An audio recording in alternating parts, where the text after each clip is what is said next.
are any of y'all familiar with latent print? No. What it is it's what we use in order to work from crime scenes.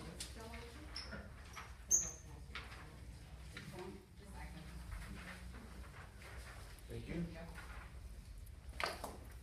At the end of the instruction class, we're going to have some evaluations that I have for you to fill out, and we can just pass these out a little later.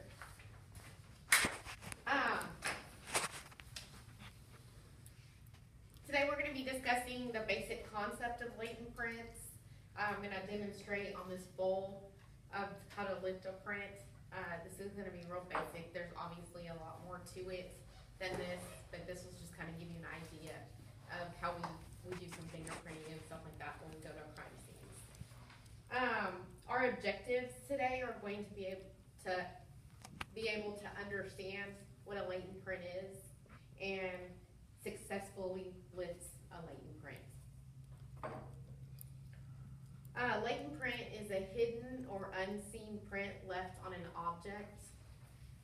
It is not visible. Now a patent print, that's going to be something that is visible. That's going to be something if you go to a crime scene and maybe they've gotten into some mud and placed their hands on the window or something like that, you'll be able to maybe visually see some prints. It could also be how many people have seen movies where they've seen blood prints on, walls or something from either the victim or the suspect, something like that. Ink, sometimes we get them in that, or dust.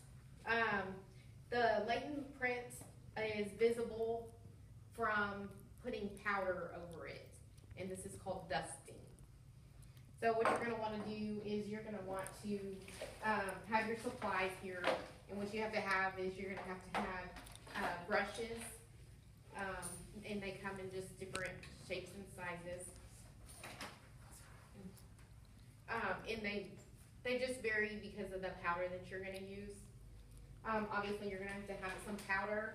We also try and keep colored powder. This is like a pink powder, in case you're dusting a black object or something. And then you're going to want to have some print cards as well of tape and some scissors to cut the tape in some latex gloves. So what you do is you would load your brush with some powder and then kind of shake it to get the excess off because you don't want it to have too much. And then what you're going to do is take your object, and what you'll do is start applying the powder, and as you apply it, the fingerprint is going to be more visible. And what you want to do is you want to continue to just dust it. Even though I didn't load any dust, powder on here, can y'all see how it's developing? Okay, so what you want to do is develop your fingerprints on there, and what creates that is going to be the moisture that's on your fingers, and whenever you put the print on there, that's what makes the print, even though you can't see it, the latent print. So then once you develop that, what you're going to want to do is you're going to want to photograph it, maybe from a distance, also up close, because you're going to want to know what the location was where you got that print. It's going to be very, very helpful when you're trying to solve your cases or whatever. So you want to do that, you want to photograph it, and then what you're going to do is you're going to take your tape and apply it over the print.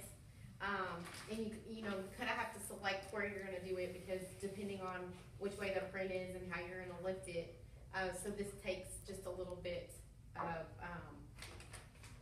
of planning. So you take your tape and someone's not started. There's some in it.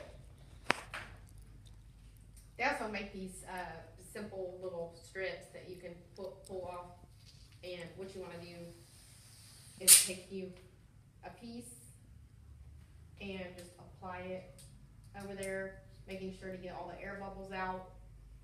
Everybody see that? And then what you're going to want to do after you're done with that is put it on one of these cards.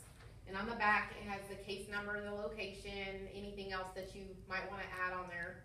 And what you do is when you pull the print off, You wanna make sure to kinda rub down hard so that it lifts that print. You'll pull it off and stick it on that piece of paper, and then this is what you'll turn in as evidence. And it'll have all your information on the back. And that's pretty much just kind of the gist of it. Anybody have any questions or anything? Just run that through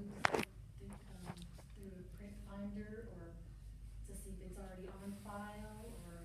Yes, ma'am. If somebody gets booked in jail, they use an APHIS machine, which is just the fingerprinting. It's automated fingerprinting system. And so what they'll do is they'll have somebody who is certified to read prints, and they'll read through the loops and everything and match a person to it. And then that's how we get our suspects sometimes. Anybody else? Do y'all take prints from, let's say, Department of Public Safety, like we do fingerprinting on all the driver's license? Oh, yes, ma'am. They put those in the system too, and that's how we get our That's how you matches. get your Yes, ma'am. matches. Okay, well, thank you, and I appreciate it. I'll be handing out these evaluations for you to fill out, and I really appreciate your time.